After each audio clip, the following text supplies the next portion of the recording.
Thanks, everybody. Great job. Got to follow that. Okay. I want to take us on a little journey. And what we're going to do is we're going to go back a little bit, maybe have some laughs with some old friends. Then we're going to come to the present and see how that shapes us going forward. And the idea I want us to explore is that just as technology has defined a long run in our lives, that maybe meaning and the way we express that as consumers and employees is about to go on a good run of its own. But first, let's go down memory lane. The 90s. If we were going to put one label on it, I would say technology changes our behavior. Remember the first internet browser? Good, some laughs, great.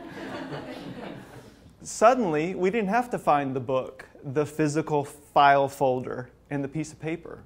We could simply look it up. Cell phones, remember this guy? I mean, who could ever want more than this?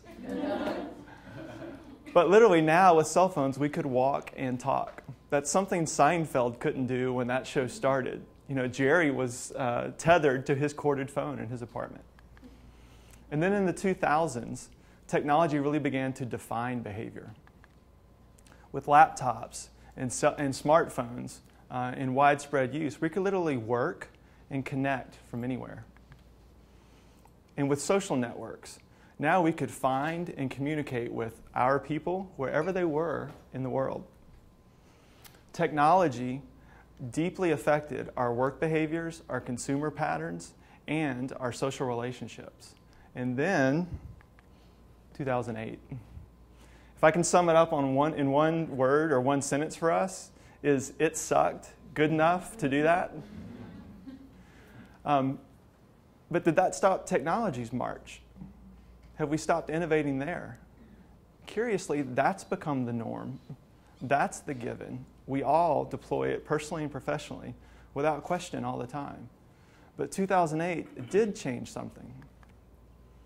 It changed us. Our trust was fractured.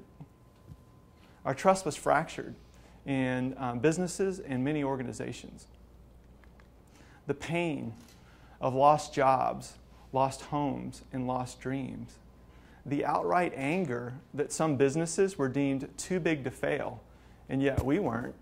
Nobody helped us. 2008 greatly changed our sentiment towards business.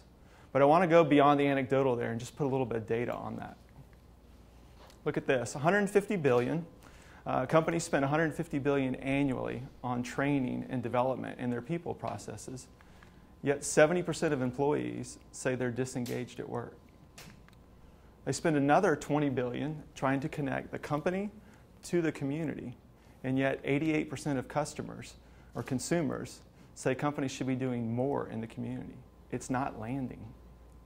And now here, the mother lode, $170 billion spent on advertising. And yet 92% of consumers say they wouldn't care if a brand disappeared tomorrow. Ouch.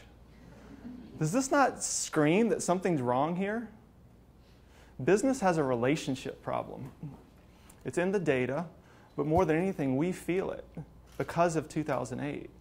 And most of their systems are still built to tell rather than listen. And we want them to listen because of what happened. But guess what happens when sentiment gets this strong? Change. There's a new compact being written. I believe we're entering the meaning economy. And what I mean by that is,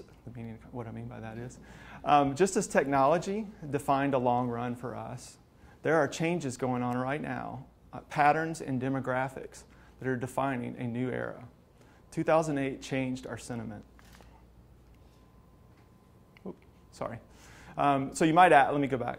You might ask, well, who's defining the meaning economy? And you may not be super satisfied with the answer, but it's millennials. And you might go a little further and say, why them? Well, it's because they're a huge generation. They're actually larger than the baby boomers. They were born between 1980 and 2000. And do you get the significance of them being larger than the boomers? Let me ask a quick survey real quick. Which generation basically has defined the last 50 years? Yeah, the boomers. Absolutely. So much of everything was defined by who they are. And it's about to happen again. So let's look at who the millennials are. One, they're collaborative. They've always had the tools because they grew up with technology. They were 10 in 1990 and ran through that whole technology piece. They've always been able to connect with their peers. So they share, communicate, and often decide together. And because of 2008, they greatly value their friends over institutions. They're conscious consumers. 2008 definitely decreased their spending power temporarily, and in many ways they're very mindful with their purchases. And some people say they resemble the generation shaped by the Great Depression. But there's a wealth transfer coming on two fronts. One, as their boomer parents retire and sadly expire. I don't want to be macabre about it, but it happens. That's one. And the next one is millennials in the workforce. They're going to be 50% of the workforce by 2020. That's less than 6 years. And see, what's going to happen as boomers retire, this poor old generation in the middle, Gen X, which is me and some of you guys, we're only half as big as the boomers and the millennials. So the millennials are going to move in to some of the higher paying jobs quickly because there's simply not enough Gen X to take up the slack. And that wealth transfer is going to meet a mentality that asks questions like this. What does my purchase facilitate? What happened in the supply chain to put this product in front of me? How do I feel towards this company? Work-life integration. Those of us that are older remember how technology blurred the lines. Well, millennials have never had lines. The tools are the same. Laptop and cell phone, laptop and cell phone. It's all they've ever had. And so they want to be you wherever they are. And lastly, they're very cause aware. The pain of 2008 and the ability of their social networks to connect them to injustices anywhere, a simple hashtag can rally millions of them to support a cause. They want to make a difference in the world. Well, Scott, if we're entering the meaning economy, are you going to tell us which meaning? You haven't defined that. Well, here's the kicker. We don't have to. Millennials desire expression. That's what they're used to. They want to express what's meaningful to them as consumers and as employees. I think we're in the 90s of meaning right now. It's just starting to shape behavior, and it'll start defining behavior as we go forward. Technology will continue its run, but meaning is going to have more precedence going forward. And what we're seeing is sentiment turned into strategy. One-for-one business models, crowdfunding, benefit corporations, and social enterprises that build social return into their model just as much as financial return.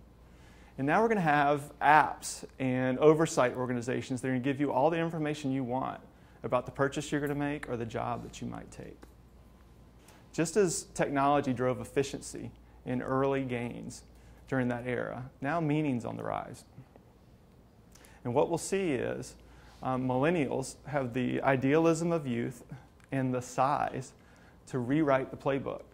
And because of 2008, they're determined to do that.